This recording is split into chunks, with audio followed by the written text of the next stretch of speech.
वीर्यं करवावहै तेजस्विनावधीतमस्तु मा विद्विषावहै।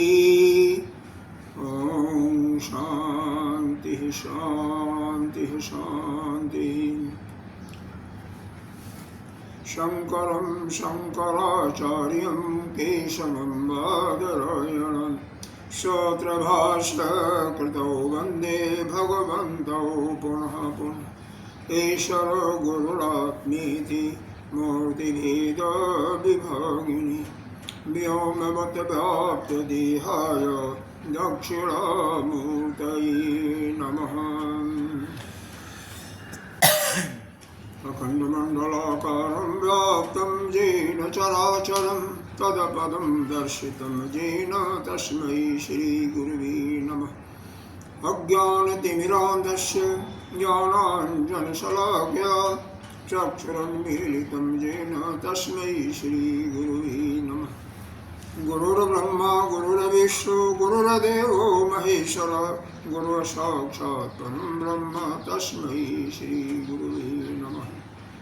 त्वमेव माता च पिता त्वमेव बन्धुः च सखा त्वमेव विद्या द्रविणं त्वमेव सर्वं मम देव।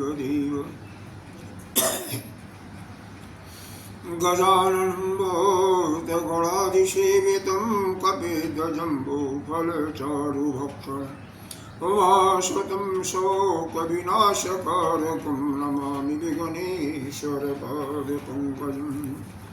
अनंत श्री विभूषित श्री पंचायती महानिर्वाणी अखाड़ा के वरिष्ठ श्रोतीय ब्रह्मनिष्ठ महामंडलेश्वर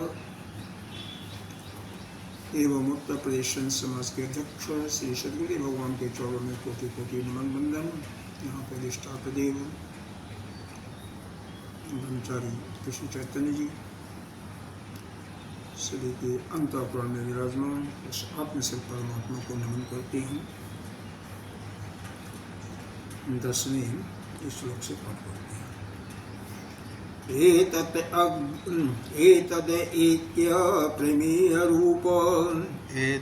ऐक्य प्रमेय रूप प्रमाणस्यापि च श्रुतेः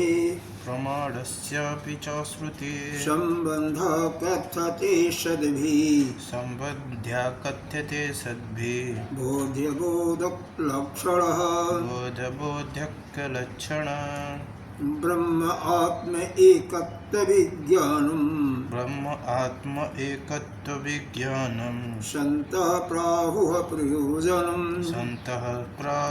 प्रयोजनम् येन निःशेष संसार बन्धात् सद्यः प्रमुच्यते प्रयोजनं संवृत्ति वृत्ति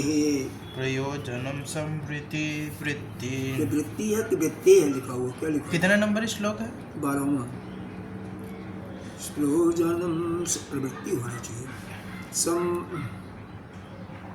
संप्रवृत्ति साधन चतुष्टय संपत्ति साधिम पुंसा 12वां कौन सा है श्लोक? 11वां है प्रयोजनम समप्रवृत्ति। अरे इसमें 12वां लिखा हुआ है। 11वां हमारे में तो 11वां लिखा है, दिखाए। प्रयोजनम संप्र है ना? आपके में 12वां लिखा है क्या? हाँ ठीक है। ये संप्र है कि क्या है? 12वां है। प्रवृत्ति है। हाँ अच्छा इसमें प्रवृत्ति लिखा हुआ वही तो पूछा था। प्रवृत्ति 12वां इसमें प्रवृत्ति नहीं है, प्रवृत्ति है। प्रवृत्ति है ठीक है। कटा हुआ प्रयोजनं संप्रवृत्ते कारणं फललक्षणं प्रयोजनम् अनुद्देश्य न मन्दोऽपि प्रवर्तते उसमें उल्टा लिखा हुआ क्या? न मंदोपी है उसमें कैसे? मंदोपी न लिखा हुआ है या वैसे पढ़ दिया? मतलब मंदोपी न लिखा हुआ क्या उसमें? न मंदोपी है, न पहले है ना? ठीक है, पढ़ने में ऐसा हमें आभास हुआ। आभास तो बहुत कुछ हो रहा है। हाँ चलो नहीं, इसमें कई जगह कटा हुआ है। खैर कोई बात नहीं। चलो और क्या। यहाँ पर यह सर्व वेदांत सिद्धांत सार संग्रह शंकराचार्य के द्वारा रचित समस्त वेद के जो सिद्धांत है उन्हीं का सार, उसी को इकट्ठा किया गया, उसी का संग्रह किया गया। हालांकि हमने देखा इस पर भाष्य भी कई लोगों का संस्कृत में भाष्य है, भाष्य बहुत गंभीर है, लेकिन बहरहाल जो हमारे पास पुस्तक उपलब्ध है उसके अनुसार हम इसकी विवेचना कर रहे हैं। 10वां श्लोक शायद कल हम लोगों ने इस पर जिक्र किया था कि संबंध क्या है। तो किसी भी कोई भी पुस्तक हो तो उसमें इन 4 चीज़ों पर विचार किया जाता है, और चारों जिसमें श्रेष्ठ होता है उसका अपने आप ही उस पुस्तक से, उस पुस्तक में जो प्रतिपादित जो लेख है उस पर विद्वान का या जिज्ञासु का मन तुरंत ही उस पर केंद्रित हो जाता है, क्योंकि बिना किसी विषय का प्रयोजन समझे विषय क्या है और उससे क्या लाभ होता है, प्रयोजन ही उससे लाभ है, उसका फायदा है ना। हाँ। फिर संबंध क्या है, विषय प्रयोजन, उस प्रयोजन की सिद्धि कैसे होगी, उसका संबंध क्या है, किस संबंध के द्वारा उस विषय को अध्ययन करने से, उसका श्रवण करने से उसका जो उद्देश्य है उसकी पूर्ति होगी। तो जब किसी भी जिज्ञासु को अपने प्रयोजन की सिद्धि जहाँ भी दिखाई देता है वहाँ पर उसका मन तुरंत ही केंद्रित होता है। जहाँ पर उसके लाभ की चीज़ें नहीं होती उसका मन केंद्रित नहीं होता है। मन की एकाग्रता, काफ़ी निर्भरता या निर्भर होना उसके प्रयोजन के ऊपर भी एक आश्रित है, ये निश्चित रूप से आप कह सकते हो। जैसे इस संसार में व्यवहार में भी हम देखते हैं, जहाँ पर हमारा थोड़ा सा भी किसी से प्रयोजन है, कोई उद्देश्य की हमारी प्राप्ति वहाँ से सिद्ध होता है, तो निश्चित रूप से हम उसके पास जाएंगे या उससे बात करेंगे या उसके आदर्शों पर चलने की कोशिश करेंगे। यही होता है, गुरु और शिष्य में भी होता है। ठीक है, गुरु शिष्य का संबंध आप कह सकते हैं कि अनन्य है, लेकिन जब तक शिष्य को गुरु से उस परम ज्ञान की प्राप्ति का आभास न होवे, उसको बोध न होवे, तब तक उसकी वास्तव में श्रद्धा निष्ठा गुरु पर नहीं बनती। बहुत बिरले लोग होते हैं जो आँख बंद करके कि गुरु पर निष्ठा कर लेते हैं, और वास्तव में ऐसे जो होते हैं वही जाकर के आगे बढ़ते हैं, क्योंकि गुरु शरीर में नहीं है। शरीर को आप गुरु मत समझो, वह तो साक्षात शिव स्वरूप ही है। उस ब्रह्म जो अखंडानंद ब्रह्म है, चिदानंद ब्रह्म है, और जो गुरु है, उन दोनों में कोई भेद नहीं है, अभेद दृष्टि है। इसीलिए शिष्य को गुरु के एक एक बातों पर आंख बंद करके भी अगर वह विश्वास करता है तो उसकी हानि नहीं होगी, बल्कि उसका लाभ ही लाभ उसमें दिखाई देगा। गुरु जो भी कहेगा वो उसके कल्याण के लिए कहेगा। लेकिन व्यवहारिक पक्ष में क्या हम देखते हैं, हम लोग जब तक गुरु से अपने अनुसार, अपने मन के अनुसार जो हमारा अपना प्रयोजन होता है, उद्देश्य होता है, उसके प्राप्ति का जब हेतु नहीं देखते हैं तो हम उस निष्ठा के साथ गुरु से नहीं जुड़ पाते हैं, तभी हमारा पतन होता है या हम उस लक्ष्य तक नहीं पहुंच पाते हैं। लेकिन जिस समय हमारी निष्ठा यह हो जाए कि यह गुरु शरीर से नहीं, यह तो साक्षात ब्रह्म स्वरूप है, यह अभेद दृष्टि है, हमें कोई भेद नहीं है, यानी गुरु में और ब्रह्म में कोई भेद नहीं है, एक ही है, दोनों अलग अलग नहीं, एक ही है, तत्व के दृष्टि से अलग हैं, शरीर से हमें यह अलग दिखाई पड़ रहे हैं। यही केन उपनिषद में दिया है, यस्य देवो परा भक्ति जथा देवो तथा गुरु। का संपादन तभी होता है जब वैसे ही भक्ति, जैसी श्रद्धा हमारे आराध्य में है, वैसे ही भक्ति जब गुरु नहीं हो जाती है। क्योंकि आराध्य में तो वहाँ पर बेशक इच्छा होती है, लेकिन पूर्ण समर्पण होता है, तभी वह आराध्य का पूरा आश्रय आप ले लेते हो कि यह जो कुछ होगा यह हमारे लिए अच्छा ही करेंगे। उसी प्रकार की हमारी निष्ठा और श्रद्धा अपने गुरुदेव के प्रति होनी चाहिए।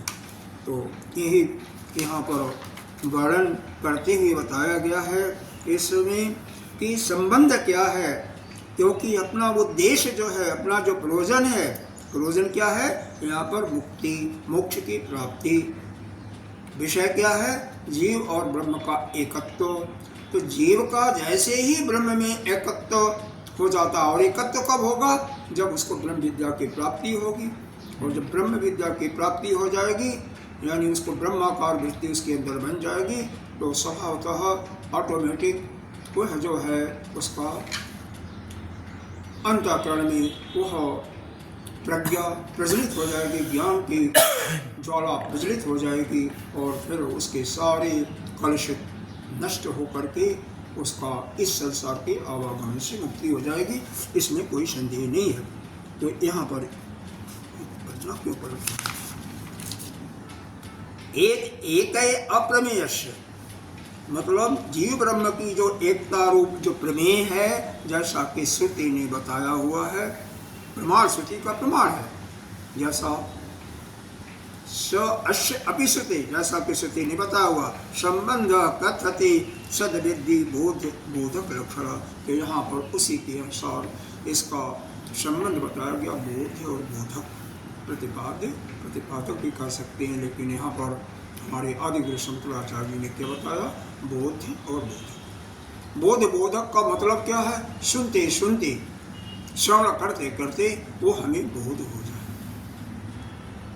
और वास्तव में जितने भी हम महापुरुषों के जीवन पर प्रकाश डालते हैं, तो वह सुनते सुनते ही उनको ज्ञान की प्राप्ति हुई है। चाहे आप रामकृष्ण परमहंस का लें, क्योंकि रामकृष्ण परमहंस माँ काली के भक्त थे। यह वेद का अध्ययन उन्होंने नहीं किया था, लेकिन माँ काली की कृपा के फलस्वरूप एक संत आते हैं हिमाचल से, और उनकी श्रद्धा और निष्ठा दे करके उनको ज्ञान का उपदेश करते हैं, और बहुत चंद समय में, थोड़े समय के अंतराल में ही उनको उसका बोध हो जाता है, और बोध होते ही वह अखंड समाधि में चले जाते हैं। अरे भक्त प्रहलाद माँ के गर्भ में है, माता नारद जी के आश्रम में निवास कर रही हैं, और वहीं पर नित्य प्रति श्रवण मनन कीर्तन करते हुए उस भक्त प्रहलाद को उस ब्रह्म की, उस प्रभु की, नारायण की अनन्य भक्ति प्राप्त हो जाती है, और वह उससे कभी भी च्युत नहीं होता। यह जो बोध बोधक का संबंध है, एक बार सुनते सुनते लेकिन श्रवण का मतलब अगर श्रवण से काम नहीं चलता तो उसका क्या करना चाहिए? नहीं, मनन भी करना चाहिए और निध्यासन भी करना चाहिए। और श्रवण सुनते सुनते हो गया तो कोई बात नहीं, निश्चित रूप से। लेकिन होता क्या है, हम पढ़ते तो हैं, सुनते तो हैं, लेकिन बाद में उसको दूसरे कान से निकाल देते हैं, कुछ और मनन नहीं करते हैं, वो अपने अंतःकरण में ले जाने का प्रयास नहीं करते हैं। और जब हम प्रयास करेंगे तो निश्चित रूप से हमें भी जीव और ब्रह्म की एकता का बोध होगा, और जैसे ही होगा तैसे हम इस संसार से जीते जीते ही जीवन मुक्त हो जाएंगे। आगे संसार के बंधनों से किस प्रकार से छूटेगा, ये प्रयोजन जो है वो कैसे सिद्ध होता है। ब्रह्म आत्म एकत्व विज्ञानम, ब्रह्म आत्म एकत्व विज्ञान, संतः प्राहुः प्रयोजनम। कौन सा श्लोक पढ़ रहे हैं? 11वां। अब इसका अर्थ बता रहे हैं ना, 10वीं तक हुआ था ना, पर ये तो नहीं हुआ था। हमारे में गलत तरीके से छपा है। कोई जो बात नहीं है, उसको ऐसा हुआ ना, ये जो शुरू में वंदना है ना, उसमें एक आध श्लोक काट दिया होगा उसमें। चलो अच्छा पढ़ो। हाँ, उसमें कोई ऐसी बात नहीं है। ये हमारे में 10वां श्लोक है जो ब्रह्मात्मक विज्ञानम जो पढ़ रहे हैं। कोई बात, एक तो हो गया ना, 12वें से में मालूम हो गया। जेन नियशेष संसार, येन निःशेष संसार, बंधात शब्द प्रमुच्यते, बंधात् सद्यात् प्रमुच्यते। अब यहाँ पर एक बंध शब्द आया है, संसार का बंधन है। संसार में बांधते कैसी है, यह समझ में आ जाए तो, हालांकि यहाँ पर हमारा यही प्रयोजन ही है, उद्देश्य ही है इस ग्रंथ का कि संसार का जो बंधन है उससे हमारी मुक्ति हो जाए। देखो, प्रकृति के 3 गुण हैं, सत्व, रज और तप। यह तीनों गुण ही हमें बांधते हैं। सत्व गुण कैसे बांधता है? प्रेम से बांधता है। लेकिन प्रेम तो ठीक है, लेकिन कहीं जिसका स्नेह हो गया, राग हो गया, किसी से आसक्ति हो गई तो वह छूटता नहीं है। जैसे चिपचिपा होता क्या? घी है, गाय का दूध है, उसी से घी बनता है, उसको कहते स्नेह भी कहते हैं। तो वह जब लग जाता है तो जल्दी हाथ से छूटेगा नहीं, शरीर से छूटेगा नहीं, जब तक बिना उसको साबुन से न धोइए तो नहीं छूटेगा। उसी प्रकार से जब यह सत्व गुण का जो बंधन है, सत्व गुण का जो बंधन है, प्रेम के साथ किसी से बंधे हुए, और वहाँ पर जब आसक्ति होकर के उससे आप चिपक जाते हैं, होता यही है। और कैसे हम चिपकते हैं? किसी भी वस्तु को, किसी भी व्यक्ति को बारंबार उससे वार्तालाप हो, बारंबार उसको देखना हो, मतलब इंद्रियां उसके पास चाहे बारंबार आती जाती रहें, वहीं से बन जाती हैं। तो वह आसक्ति दूसरे में कह सकते मोह, किसी का दूसरा नाम हो, किसी भी वस्तु से मोह हो गया, किसी भी पर्टिकुलर, चाहे खाद्य पदार्थ है, चाहे पर्टिकुलर बंगला है, पर्टिकुलर झोपड़ी है, पर्टिकुलर गाड़ी है, किसी एक ही गाड़ी से, एक ही से अगर कोई एक व्यक्ति है, चाहे पुरुष हो स्त्री हो, अगर उससे हमारा आसक्ति हो गया, हमारा मोह हो गया, तो निश्चय ही वह हमारा पतन का कारण वही होगा। तो वह बंधन जो है आसानी से नहीं छूटता है। यही है संसार बंधन। यह कैसे छूटता है? जब हमें ज्ञान की प्राप्ति होती है। इसी श्लोक के अंतर्गत यह सारे भाव का अभाव काया था। प्राग भाव क्या है, प्रशंसा भाव क्या है, ये तो आसान है। फिर अनलोकता भाव क्या है, अनन्य भाव क्या है, दुनिया भर का इसमें विद्वानों ने इस पर बहुत मंथन किया है। 1 घंटा 1.5 घंटा केवल एक श्लोक में कैसे बनता है, और फिर कैसे इसका छुटकारा है, कैसे छुटकारा है, क्योंकि बिना अच्छी तरह से समझे हुए आपका छुटकारा नहीं होता। अब समझाने के लिए ध्यानपूर्वक इसको हम टेक्निकल शब्दों का उपयोग न करते हुए सीधे सीधे आपको बताने की मैं कोशिश करूँगा। जब किसी से भी आसक्ति हो गई, हमारे गुरुदेव ने एक ही शब्द का प्रयोग किया था और बहुत ही सटीक आता है, क्या? उसका विपरीत भाव लाओ, विपरीत भाव। जैसे किसी से आपका प्रेम है तो उसके गुण से प्रेम है ना, गुण के कारण है ना, तो उसके अवगुण को देखना शुरू करो। अगर कोई व्यक्ति है, पुरुष है, स्त्री है, तो उसमें क्या है, अवगुण क्या है? कम से कम उसके साथ जो धातु हैं उन पर चिंतन करोगे तो क्या होगा? रस, रक्त, मांस, मज्जा, मेदा, हड्डी और क्या होता है, भेड़। मल को देखोगे तो मूत्र है, विष्ठा है, पसीना है, कफ है, ये सब क्या है? उस पर थोड़ा सा गौर करो। इसी शरीर की एक छोटे से टुकड़े को अगर काट करके कहीं फेंक दो, 2 दिन के बाद वह उसी रास्ते पर आपको सेल जाने का मन नहीं करेगा, क्योंकि बदबू देगा। देगा कि नहीं देगा? देगा ना। तो जब हम विपरीत भाव लाते हैं किसी का, तो वहीं से अगर हमारा किसी से राग है तो वह राग समाप्त हो जाता है आसानी से। अगर किसी से द्वेष है, हो सकता आपका दुश्मन है, तो उस दुश्मन के अंदर भी कोई न कोई एक ऐसी कला होगी, एक अच्छी विशेषता होगी जो अच्छाई होगी, तो उसका चिंतन करो, उसका विपरीत चिंतन करो। नहीं, बड़ा मुश्किल है, मुश्किल नहीं है। एक डाकू भी होता है, एक चोर भी होता है, उसके अंदर भी एक गुण होता है, ये सबके अंदर नहीं होता है। अब बताओ डाकू के अंदर क्या गुण होता है? चुन्नू लाल।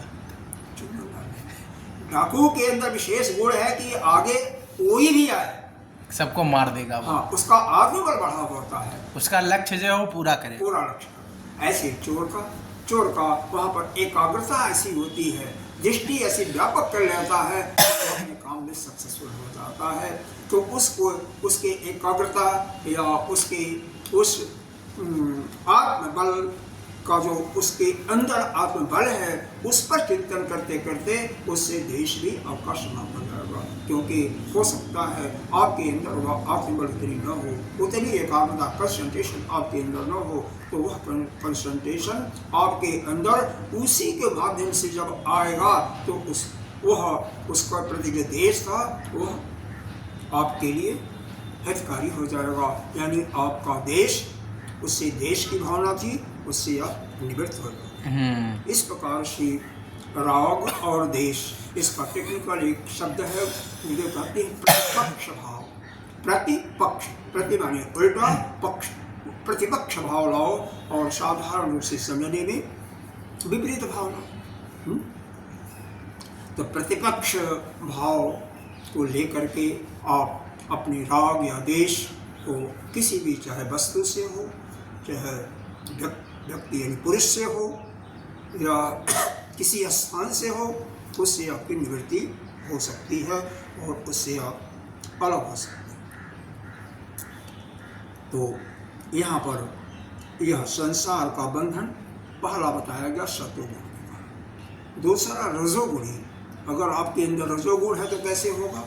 आपकी तृष्णा नहीं शांत होती है। तृष्णा का मतलब नहीं, पिपासा, कि अभी हमने इतना किया, अभी हम इतना और करेंगे, कितना इकट्ठा हो जाएगा।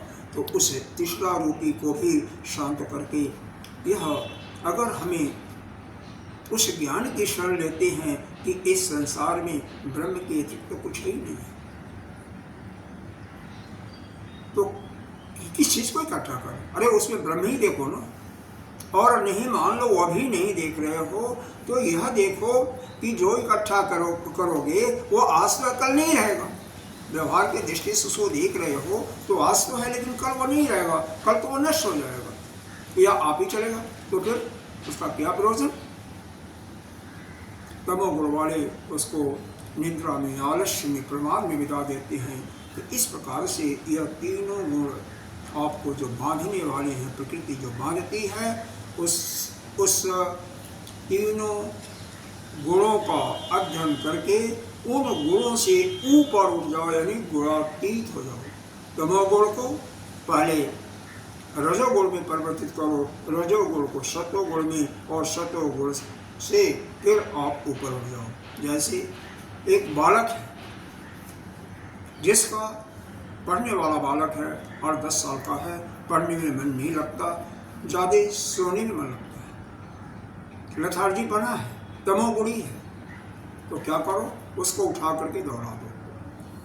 खेलने के लिए कहो तो जाओ बच्चों के साथ खूब खेलो, रजोगुण रजोगुण उसमें उत्पन्न कर दो। और रजोगुण जब उसमें उत्पन्न हो गया तो धीरे धीरे रजोगुण को सतोगुण में परिवर्तित कर लो। ठीक है, 2 घंटा 1 घंटा खेल लिया, अब थोड़ा सा पढ़ो। धीरे धीरे उसको सतोगुण में परिवर्तित करके उसके मन को आप उस विद्या में लगा सकते हो। और सतोगुण से भी ऊपर उठना, उपरती कर देना, यानी गुणातीत भाव लाना, वही जो है इस संसार के बंधन से मुक्त होगा। और वह कैसे होगा? जो इस ग्रंथ का विषय है जीव एक और ब्रह्म का एकत्व, जब जीव की सत्ता ही नहीं है और जीव की सत्ता का जिस समय आप नाश कर देते हो, उसकी सत्ता को ही समाप्त कर देते हो, उसी समय आपका जीव ब्रह्म ही हो जाता है। क्यों? जीव कैसे बना हुआ है? इस शरीर के द्वारा, यानी कार्य, जो कार्य है और करण है, यानी शरीर और इसके इंद्रियों से किए हुए, भोगे हुए, जाने हुए सभी को आप अपना मान बैठते हो। उसको अपने को अलग करो शरीर से, और फिर चूंकि कर्ता भोक्ता ज्ञातृत्व आपका नष्ट हो गया, या पना जैसे नष्ट होता है वैसे ये तीनों ग्रंथियां नष्ट होने के बाद आपका जीवत्व भाव ही समाप्त हो जाता है और आप नित्य सुख दुख में। दूसरी दृष्टि से कहा जाए कि इस संसार में जो कुछ हमें सुनाई दे रहा है, दिखाई दे रहा है, सब वही ब्रह्म है, एक ही है। तो क्या है? हर एक में उस ब्रह्म के गुण को देखो ना। कोई बहुत सुंदर चीज है, जैसे पार्क है, कोई पुरुष स्त्री है, उसमें देखो ना कि ये ब्रह्म का ही स्वरूप है ना। और जब जिस समय ब्रह्म का भाव आ जाएगा, कोई जैसे भोजन बहुत सुंदर है, अरे ये तो वही परमात्मा ही है, क्योंकि वास्तव में परमात्मा है। परमात्मा के अतिरिक्त तो यहाँ पर कुछ भी नहीं है कि कितना स्वादिष्ट व्यंजन हो, और चाहे कोई वस्तु हो या कोई वस्तु।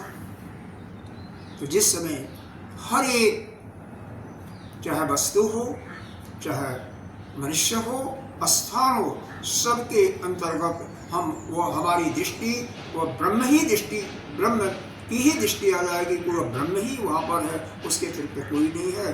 तो स्वतः जो है हमारा जो यह अज्ञान की चक्षु है, अविद्या चक्षु, यह नष्ट होकर के ज्ञान चक्षु में परिवर्तित हो जाएगा। और ब्रह्माकार वृत्ति के लिए नियमित ध्यान करते करते, दूसरा तरीका ब्रह्माकार वृत्ति बनाइए, उसके लिए ध्यान कीजिए, इसी का चिंतन करते रहिए कि आप ब्रह्म ही हो।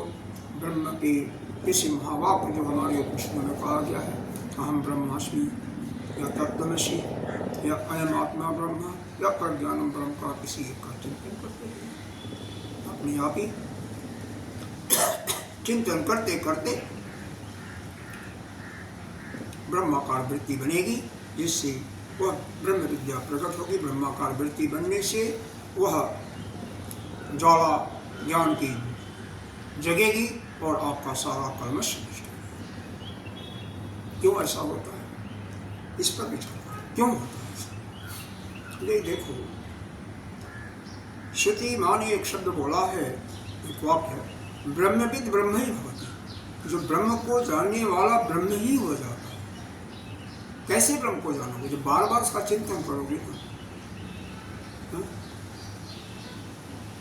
तो किसी भी वस्तु का इसी प्रकार से, जब हम किसी से हमारा प्रेम होता है, संसार के किसी वस्तु, पुरुष या स्थान से देखो, बार बार जो हमारा चिंतन होता है उस पर, बार बार उसके गुणों को हम देखते हैं, उसको सराहते हैं, तभी तो वहाँ से प्रेम होता है। सराहो, उससे अलग करो, डिटैच करो अपने, या उसमें ब्रह्म को देखो, परमात्मा ही है ना।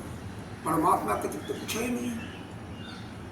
उसी समय ईशावास्य का पहले मंत्र का ऊपर वाला पोर्शन याद करो, ईशावास्यदम सर्वम, ईशावास्यदम सर्वम जत किंचित, जत किंचित लिखा हुआ ना, उस किंचित शब्द को ध्यान करो।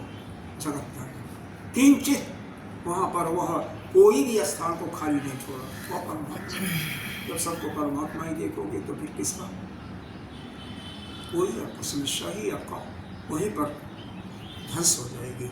तो यहाँ पर यही बताया गया कि क्षमता एक शब्द आया है, क्षमता का मतलब होता है बस जैसे ही ये आपको बोध हुआ तैसे तत्काल उसी क्षण उसी वक्त इस संसार के बंधन से आप मुक्त हो जाओगे। जैसे ही ब्रह्म और जीव की एकता हुई वैसे ही प्रयोजन संप्रवृत्ति करणे फल लक्षण, यानी प्रयोजन का सिद्ध होना ही फल का लक्षण है, फल की प्राप्ति है। किसी प्रकार की फल की प्राप्ति है, कैसे होती है? जैसे आपका उद्देश्य उसका प्रयोजन सिद्ध हुआ वैसे फल आपको प्राप्त हो जाता है। जैसे ही आपको आम खाना है, एक कंकड़ फेंका आम के उस पर लगा और वह गिर गया। गाँव में बचपन में हम लोग क्या रखते थे, उसको कहते थे गुलेल, एक तो 3 फुट का होता था, उसमें एक रबड़ का लगा होता था और उस पर एक छोटा सा कंकड़, बहुत छोटा सा ले करके तान करके जैसे बंदूक मारते थे और जहाँ लगता था जिसको अगर किसी को लगेगा बहुत तगड़ी चोट, गुलेल कहते थे। अलग अलग जगहों, अलग अलग नहीं गुलेल ही कहते हैं उसको। तुम्हारे यहाँ कहते, हमारे यहाँ गुलेल ऐसे कुछ कहते हैं।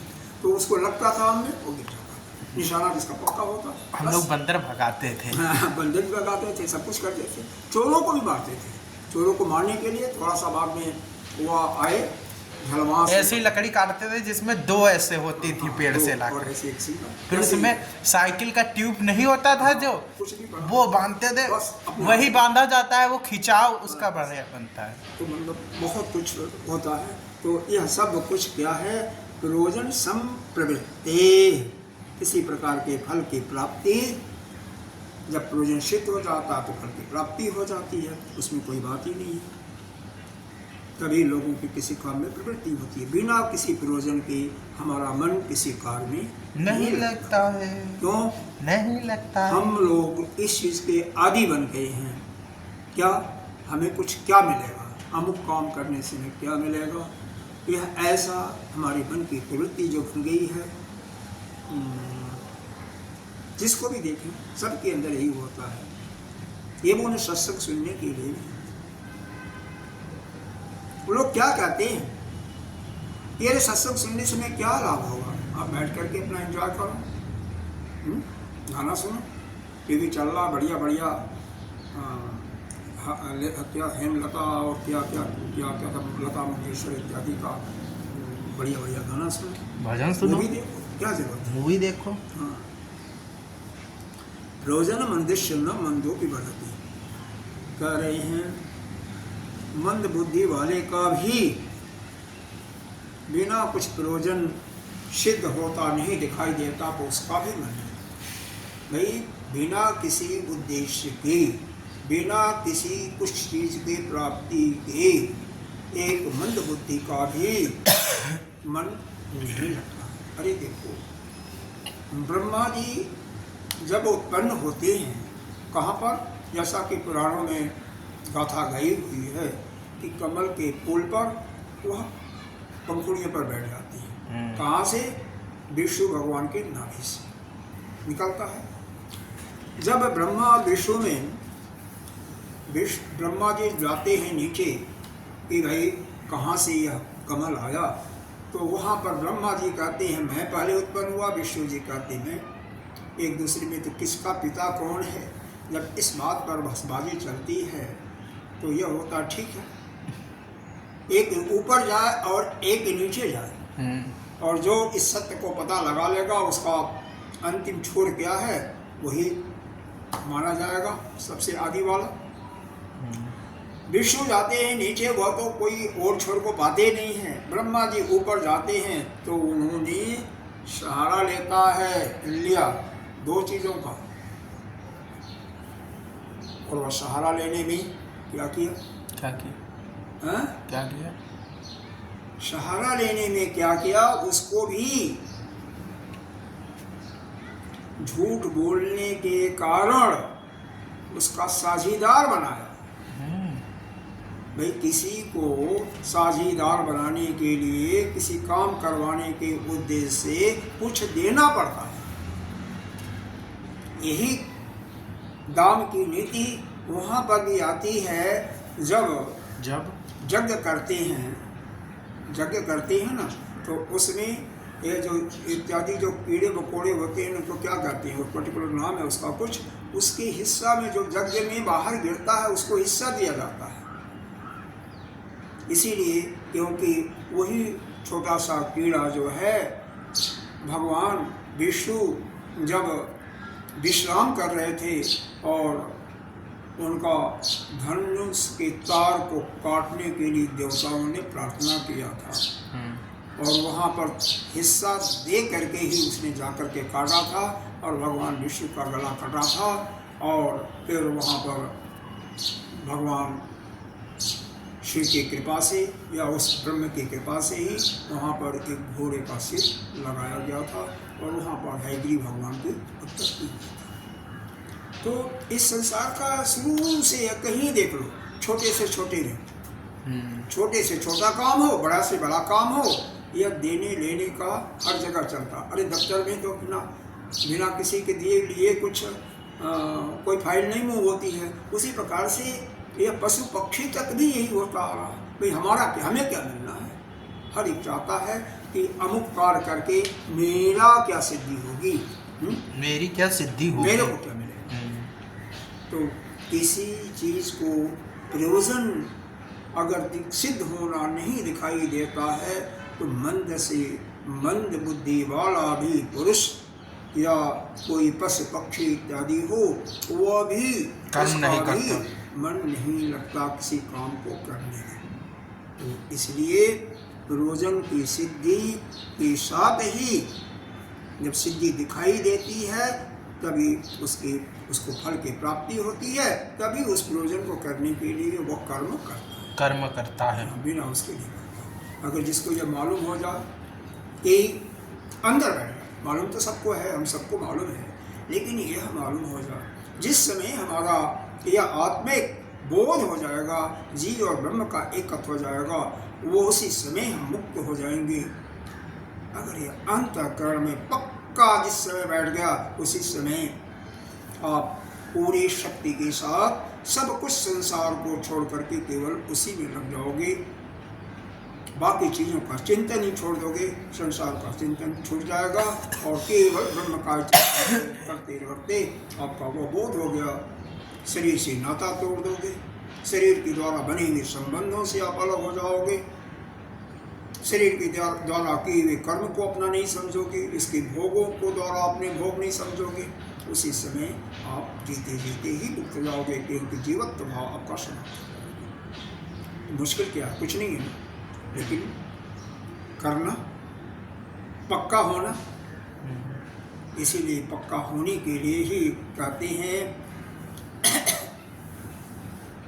कब तक पक्का नहीं होता, जब तक आपके हृदय में कल्मश है, पापों की गठरी पड़ी हुई है, पिछले जन्मों का कर्मों का श्रृंखला पड़ा हुआ है। क्योंकि उदाहरण दिया जाता है, ये भी केन उपनिषद में ही आता है कि इंद्र और इंद्र और दानवों के राजा, क्या नाम था उसका, दैत्य, एक दैत्य था जो प्रहलाद का ही विरोचन पुत्र था। तो विरोचन दोनों ज्ञान के प्राप्ति के लिए ब्रह्मा जी के पास जाते हैं, ब्रह्म विद्या प्राप्त करने के लिए। ब्रह्मा जी ने आदेश दिया कि ठीक है, मैं ज्ञान दूंगा, पहले तुम 32 साल तक तपस्या करो, अरे सेवा करो। और 32 साल की सेवा करने के बाद जब पुनः आते हैं, ब्रह्मा जी से पूछते हैं कि पिताजी, अब हमने 32 साल तक पूरी सेवा की, आश्रम की, अब हमको ज्ञान दो। ब्रह्मा जी कहते हैं, देखो तुम्हारे दाहिनी आंख में जो पुरुष दिखाई दे रहा है ना, वही तुम हो। बस विरोचन तो वहाँ से नाचता गाता खुश होता हुआ अपनी दानवपुरी में आ जाता है, दानवपुरी में आ गया। अपने नगरी में आ जाता है और सभी सभासदों को बुला कर कहता है मैं भगवान ज्ञानी बन गया और आप सबको भी बता देता हूँ कि जो आपके दाहिनी आंख में पुरुष दिखाई दे रहा है वही तुम हो, अर्थात तुम शरीर ही हो, इसलिए खूब खाओ पियो मर जाओ। इंद्र वो भी आते हैं, लेकिन उन्होंने जैसे ही आते हैं एक छोटी सी बात पर चिंता होती है, शोक होता है। कहते हैं दादाजी पिताजी ने तभी बताया था कि ब्रह्म विद्या को प्राप्त करके तुम्हारा शोक और मोह नष्ट हो जाता है। तो हमारा शोक तो गया नहीं, पुनः जाते हैं दोबारा ब्रह्मा जी के पास। ब्रह्मा जी कहते हैं ठीक है 32 साल फिर सेवा करो, फिर बताएंगे। ऐसा करते करते 100 साल की सेवा करने के पश्चात वही ज्ञान ब्रह्मा जी ने दिया जो पहले दिया था। तुम्हारी दाहिनी आंख में जो पुरुष है वही तुम हो। हाँ, और कुछ नहीं। तो वही ज्ञान देने के बाद जब 100 साल 1 साल की सेवा कर लेते हैं तो उनका जन्म जन्मांतर का जो मल था, पाप था, वह जब नष्ट हो जाता तो वही ज्ञान का उनको बोध हो जाता। बोध हो गया। इसीलिए यह हमारे अंदर क्यों नहीं आता? कारण यही है कि जब तक ये कलमश है, कलमश दूर नहीं होगा तब तक यह दृढ़ता से यह ज्ञान के शरीर से हम नाता छोड़ दें तो हम मुक्त हो जाएंगे। शरीर मैं नहीं हूँ, इसीलिए नहीं होता कि यह कलमश जन्म जन्मांतर से जो भरा हुआ है वह नष्ट नहीं हुआ है। उसके लिए क्या करो? यज्ञ दान तपः कर्म। यज्ञ दान तपः कर्म। क्या है 18 में? न त्याज्यम इति।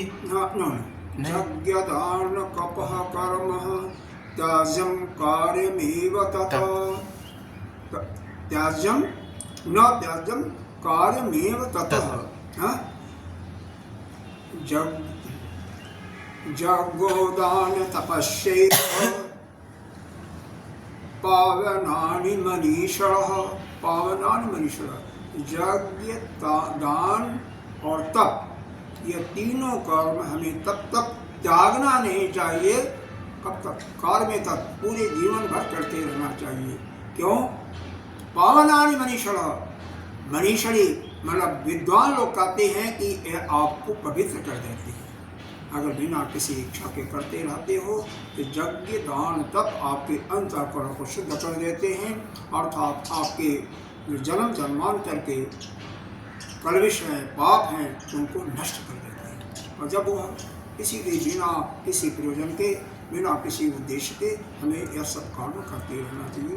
यह गीता के 18वें अध्याय का 5वां श्लोक है। यज्ञ दान तप तीनों काम हमें करते रहना चाहिए। हाँ, जब हमारे कलमश नष्ट हो गया, हमें ज्ञान की प्राप्ति हो गई, उसके बाद भी करना चाहिए। क्यों? भगवान ने 3रे अध्याय में गीता जी ने बताया है कि संग्रह की स्थिति से, संग्रह के दृष्टिकोण से, परिग्रह के दृष्टिकोण से, जिससे हमारे पीछे आने वाले संतानी हैं वो उस रास्ते को है, क्योंकि शेष पुरुष जो आचरण करता है वही उसके पीछे वाली प्रजा भी करती है। अब अगला श्लोक देखें। साधन, ये बहुत आसान है। साधन चतुष्टय संपत्ति। साधन चतुष्टय संपत्ति। अस्य अस्ति धीमतः पुंसः। अस्ति अस्ति धीमतः पुंसः। तस्य एव तत्फल सिद्धि। तस्य वै तत्फल सिद्धि। न अन्यस्य किंचित अन्यस्य। न अन्यस्य किंचित अन्यस्य। मतलब सीधा साधन है कि यह फल की प्राप्ति किस अधिकारी को होगा। तो वहाँ पर शुरू में 2 का वर्णन आया था, 2 चीज़ का, कि एक तो उसके अंदर कुछ क्या हो, ज्ञान हो, उसके अंदर उसकी बुद्धि भी खुली हो और आत्मा और अनात्मा को अलग अलग करके जान सकता है। क्योंकि इस शरीर में ये दोनों मिला हुआ है। आत्मा के रूप में आप, यह मतलब नित्य और अनित्य दोनों मिला हुआ है। नित्य के रूप में आत्मा है और अनित्य के रूप में यह तुम्हारा शरीर है, अंतःकरण है, यह सब अनात्मा है जो कि अनित्य है। आज है, कल नहीं रहेगा, किसी समय नहीं था। और नित्य केवल एक आत्मा है। तो यह नित्य और अनित्य यह जो दोनों मिले हुए हैं इनको अलग अलग करने का ज्ञान हो। साथ ही यह भी बताया गया था कि यह शास्त्रों को ठीक तरह से पढ़ करके समझ भी सके। लेकिन यहाँ पर एक चीज़ और बताया जा रहा कि साधन चतुष्टय से जब तक वह संपन्न नहीं होता तब तक तस्य एवत फलम सिद्धि न अन्यस्य किंचित अस्य अन्य। कोई अन्य साधन से जरा सा भी किंचित भी यह साधन चतुष्टय है, जब तक इस साधन चतुष्टय उसके अंदर पूर्ण रूप से विराजमान नहीं होता तब तक उसको इस फल की प्राप्ति नहीं होती। साधन चतुष्टय याद है ना? क्या समधम, पहला है विवेक, वैराग्य, समधम, संपत्तियां और मोक्ष। मतलब ये जो छो है ना, छो में एक किंचित ये लिखा हुआ है, इस पर ध्यान दो। किंचित एतस्य मतलब ये किसी भी थोड़ी सी भी कमी होगी ना तो यह प्राप्ति नहीं होगी। न अन्य से, कोई अन्य साधन नहीं है। देखो, साधन चतुष्टय संपत्ति अस्य धीमतः पुरुष, धीमतः माने विद्वान लोग, जो बुद्धिमान पुरुष हैं। तो बुद्धिमान पुरुष ये क्या कहते हैं कि उसी को यह ज्ञान प्राप्त होता है कि जो साधन चतुष्टय से संपन्न होता है। तस्य एवं फल, उसी को यह फल मिलता है, फल की सिद्धि उसी को मिलती है। न अन्यस्य किंचित अस्य, कोई भी जरा सा भी अगर कमी होती है तो उसके बाद उसका फल नहीं मिलता है, और न तो किसी अन्य साधन के द्वारा इसका फल मिलता है। तो साधन चतुष्टय हमें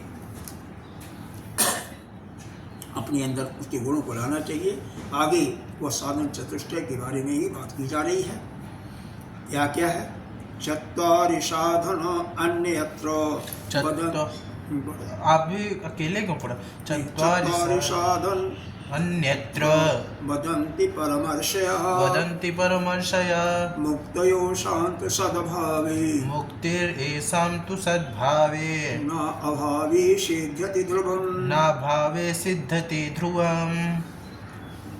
यहाँ पर परम ऋषयः मतलब परम ऋषि जो हैं लेकिन श्रेष्ठ हैं, ऋषियों में भी श्रेष्ठ हैं, उसी को हम दूसरे रूप में क्या कहते हैं? महर्षि भी कहते हैं। तो महर्षि लोग क्या कहते हैं? चत्वार साधन, यह 4 प्रकार के साधन हैं। क्या है? तत्व ज्ञान के फल देने के लिए यह 4 साधन कहे गए हैं। अत्रवाणी यहाँ पर इस ग्रंथ के अंदर यह 4 साधन कहे गए हैं, यानी वेदांत के अंदर 4 साधन कहे गए हैं। क्या? मुक्ति एषः अंतु सद्भावे न अभावे सिद्धते ध्रुवम्। मतलब इनकी चारों साधनों की सिद्धि होने पर ही, या इन चारों साधनों का पूर्ण रूप से उसके अंदर इसके गुण व्याप्त होने के बाद ही उसको मुक्ति मिलती है, या उसका मोक्ष संभव है। नहीं तो किसी प्रकार से उसका मोक्ष संभव नहीं है। नहीं तो मुक्ति नहीं शक्ति होती है। यही ध्रुव है। ध्रुव का मतलब अटल है, यह सत्य है कि जब तक कोई भी अधिकारी साधन चतुष्टय से संपन्न नहीं होगा तब तक इस वेद के ज्ञान को, वेदांत के ज्ञान को, या इस पुस्तक के अंदर जो ज्ञान है उसको प्राप्त नहीं कर सकता। क्योंकि इस पुस्तक का, इस ग्रंथ का परम उद्देश्य प्रयोजन मोक्ष की प्राप्ति है। तो मोक्ष की प्राप्ति उसको तब तक नहीं हो सकती है जब तक कि वह साधन चतुष्टय यानी इन 4 गुणों से संपन्न नहीं है। क्या क्या 4 गुण हैं आगे बताते हैं। आद्यम नित्य अनित्य वस्तु, आद्यम नित्य अनित्य वस्तु, विवेकः साधनं मतम्, विवेका साधनं मतम्, इह अमूत्र फल भोग, इहा मूत्र फल भोग, विरागो वस्तु द्वितीयकम्, विरागो द्वितीयकम्। ये तो पढ़ा हुआ है ना कि पहला क्या है? नित्य और अनित्य वस्तु का विवेक।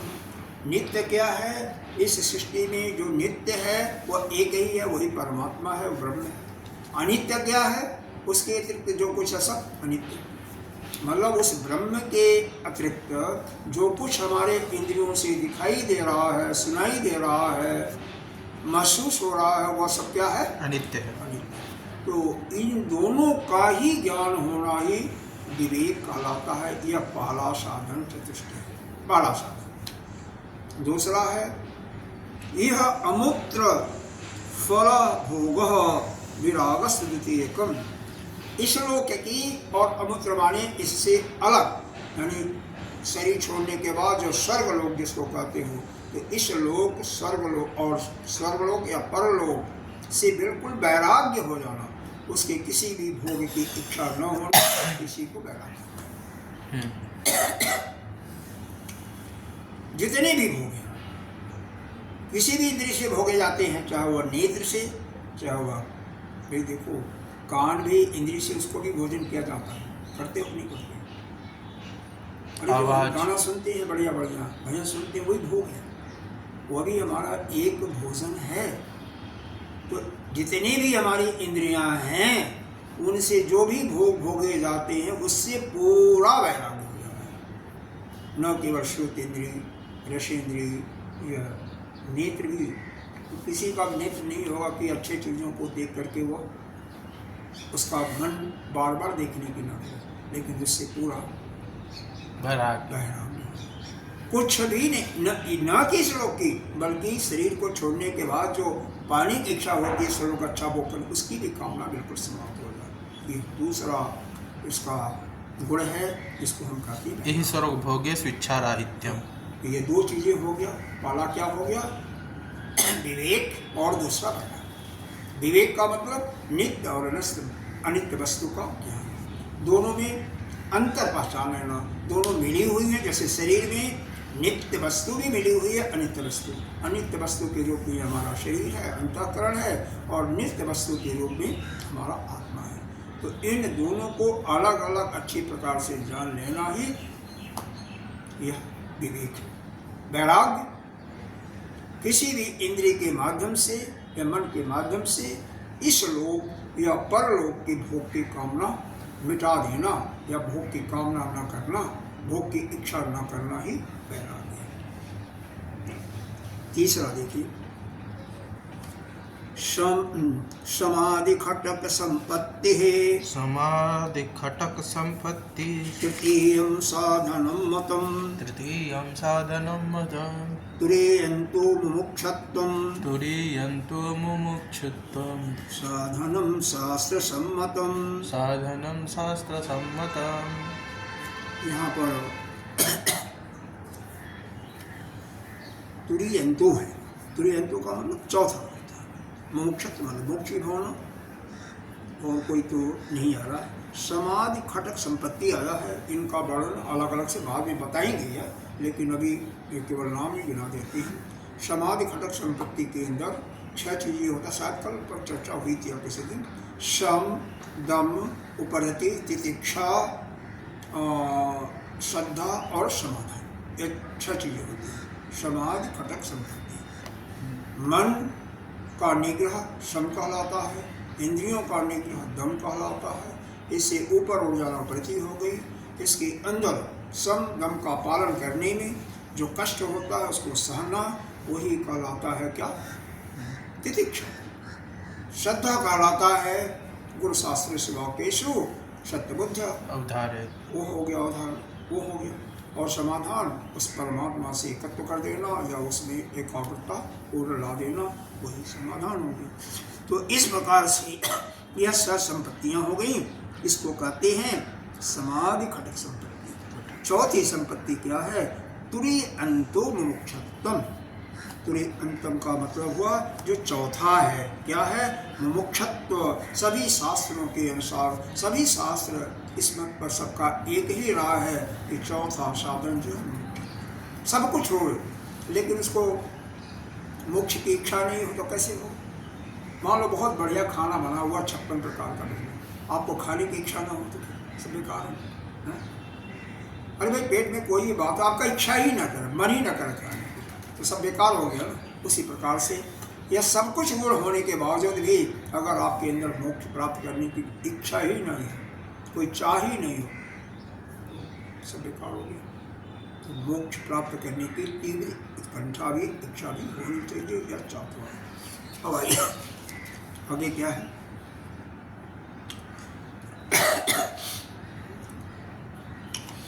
ब्रह्मैव नित्यम् अनत्तो ब्रह्मैव है, ब्रह्म एव नित्यम् अनत्तो हि नित्यम् इति वेदनम्। ब्रह्मैव नित्यमन्युत्य हि नित्यमिति वेदनम्। सो अयं नित्य अनित्य वस्तु, सोऽयं नित्यनित्यवस्तु विवेक इति कथ्यते। ब्रह्म ही नित्यम, ब्रह्म ही एक ऐसा है इस सृष्टि में कि वही नित्य है। अन्य उसका इसके अलावा और कोई नहीं है, परमात्मा से अलग कोई नहीं है। नित्यम इति वेदनम, अन्य कोई नहीं है।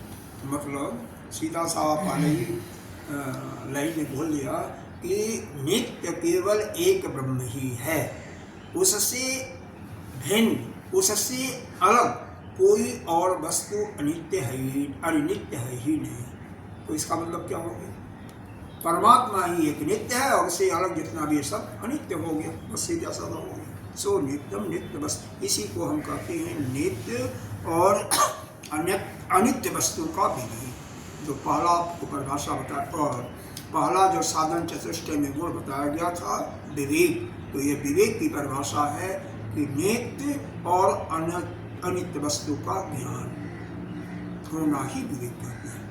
यह अर्थशास्त्र पढ़ना, साइंस पढ़ना, रेडियोलॉजी पढ़ना, आजकल एक और चला है क्या, बहुत सक्षम चीज़ें आ गई हैं कंप्यूटर साइंस में, लेकिन वह सब अपरा विद्या के अंतर्गत है। यहाँ पर तो नित्य अनित्य वस्तु का विवेक ही जो है, यही जो है ज्ञान है, यही विवेक है। नित्य केवल एक परमात्मा है, एक ब्रह्म है, उसकी अलग, उससे भिन्न कोई भी नित्य नहीं, बल्कि उससे भिन्न क्या है, उससे जो अलग है सब अनित्य की कोटि में आते हैं। इसमें तो कोई अब कभी बोलोगे नहीं, मेरे ख्याल से कोई नहीं बोलेगा, शायद आप तो नहीं बोलोगे। अब दूसरा देखो, दूसरा दिखाओ। वृदाधिकारणं नित्यं, वृदाधिकारणं नित्यं, त्रिषु लोकेषु दर्शनात्, त्रिषु लोकेषु दर्शनात्, घटादिनित्यं तत्कार्यं, घटादिनित्यं तत्कार्यं, यतस्तन्यास इच्छते, अतिनाश्म इच्छते, यतस्तन्नास इच्छते। इसमें क्या है? देखो, मिट्टी है, मिट्टी क्या है? मिट्टी कारण है, और इस मिट्टी से ही घड़ा बनता है, नाना प्रकार से घड़ा, कोसा, जिसमें पानी इकट्ठा करते हैं, सुराही, बहुत चीज़ें, दीपक इत्यादि बनती हैं। तो कारणम नित्यम त्रिषु लोकेषु दर्शनात्, तो यहाँ पर सापेक्ष दृष्टि से, मतलब एक सापेक्ष दृष्टि से मिट्टी ही जो है नित्य है, और यह घड़ा, सुराही, कोसा, दिया इत्यादि है अनित्य। क्योंकि वह जब विध्वंस होगा, वह जब नष्ट होगा, तो आकर के मिट्टी में ही मिल जाएगा। हालांकि मिट्टी भी केवल यहाँ पर सुपरलेटिव डिग्री दिया हुआ है, मतलब एक प्रकार से कंपैरिजन में दिया हुआ है। अदरवाइज मिट्टी भी क्या है? अनित्य। नित्य क्यों? ब्रह्म ही नित्य है ना, उसके अतिरिक्त सब अनित्य है। तो यह पंचभूत भी अनित्य हो, लेकिन यहाँ पर पंचभूतों से बना हुआ अपेक्षाकृत सापेक्ष दृष्टि से जो कार्य हुआ वह आपका अनित्य हुआ, और कारण मिट्टी के रूप में तो वह कारण नित्य है। तत्कार्यम जद नाशम इक्षति, क्योंकि नाश होने के बाद जो है वह सब फिर मिट्टी बन जाती है। ऐसा ही हमारी दृष्टि में आता है।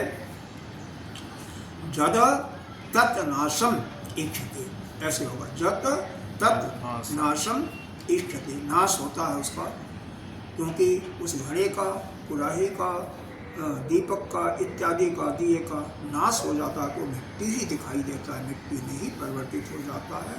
तो इसलिए अरे इसी प्रकार से ना एक और उदाहरण लेते हैं, हालांकि वो यहाँ पर नहीं आएगा, फिट नहीं होगा, चलो छोड़ो इसमें और नहीं समझ लोगों को।